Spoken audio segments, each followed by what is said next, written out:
How's it going?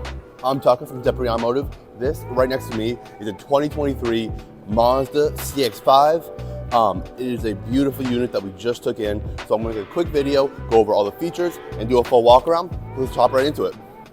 Okay, so starting out front, I love Mazda's front end. I think it is a really, sleek, elegant look, especially with this aerodynamic design with the headlights. You get these halo headlights with LEDs as well. It really helps brighten up the road. Coming to the front again, you have this nice big front grille. It is blacked out. I really like the way they use black accents around the car where it's not too overpowering. You also have, the black kind of splitter or front bumper down there. Just so, if rocks come up and hit the front bumper, it's gonna hit this first before it actually hits the paint, so it won't chip that paint. And speaking of that paint, this is the Soul Red, and I think it is one of my favorite reds out of any car, except maybe the Snazberry for some of the Jeeps. But it is such a deep red, and just looking at it, it is like, it's just really super eye-catching, and especially in the sun.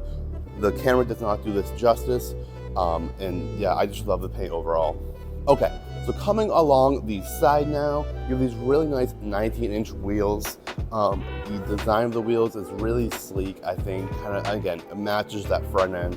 Just give the whole thing an elegant look. But you have these Toyo tires, which are going to be matched perfectly with Mazda's all-wheel drive system. It is the Sky Active. It really helps, through winter, if rain, mud, anything like that. This system does really well at making sure the tires are going to keep its grip and you won't go sliding out. But finishing off along the side, you have these nice mirrors. You have the turn signals on the side, and you have, again, like I said, that kind of black, not fended flare, but just enough where if a rock kicks up, it hits that before the paint. But coming to the back now, you have some nice silver accents along the side as well.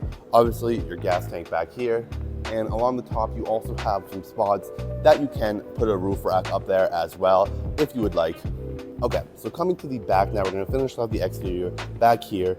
I think it just ties the whole car together. You have this nice, obviously, Mazda logo, these nice LED taillights, make sure everyone can see you if you're in front of them. You also have dual exhaust, which I think gives it a little bit of a sporty look. It also lets that 2.5 liter breathe.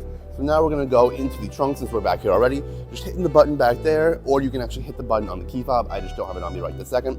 And you can see a ton of space back here.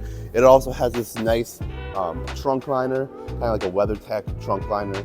So if you need to, I don't know, you have some wet, skis, wet clothes, anything like that, you put it back here. You won't get that carpet wet, and you can just wipe it off after it's done.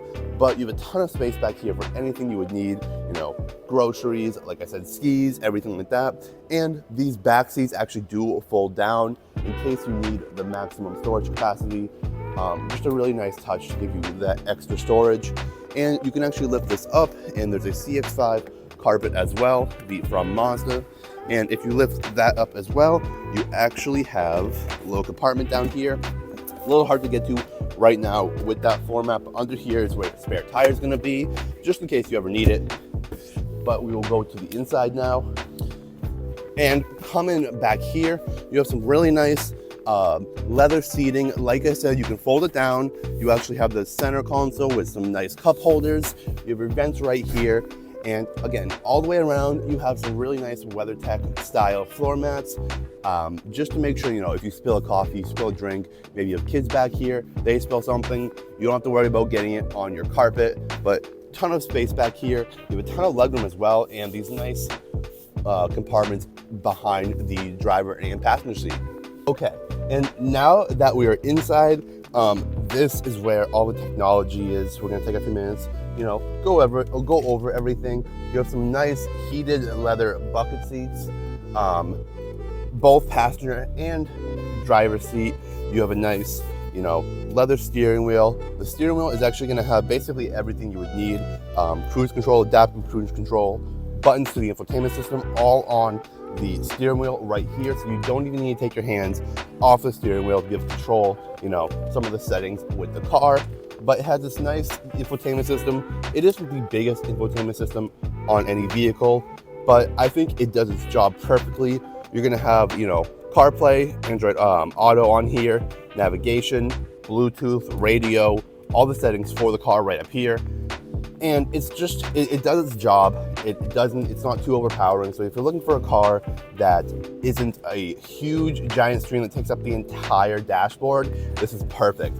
Does everything you want, kind of stays compact, but it's always right there when you need it. But coming down a little bit, you have obviously your hazards right here. Again, more of that wood grain that I was talking. Right down here, you have all your climate control and a little storage down here. I think it just ties everything together perfectly.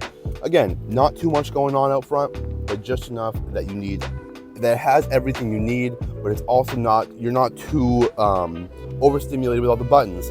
You know exactly where everything is. You have obviously your shifter down here, some of the buttons to actually control the infotainment system as well, right down here.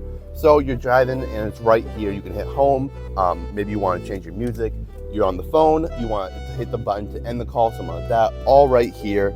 And you can actually go into different driving modes as well, all right here. And you have your cup holders, and lastly, the center console as well. And one more thing before I end it off, it actually has paddle shifters. Again, I think that just adds to the overall feel of the car because it is an SUV, but you still have that sporty feel, and that's kind of prevalent throughout the whole car, but especially with these paddle shifters. And if you have any more questions that I haven't already answered, or you think this beautiful red SUV might be the vehicle for you, please feel free to reach out at any time. Come in, ask some questions, come take it for a test drive, anything like that. We're located over in Milford, New Hampshire, right off Route 101.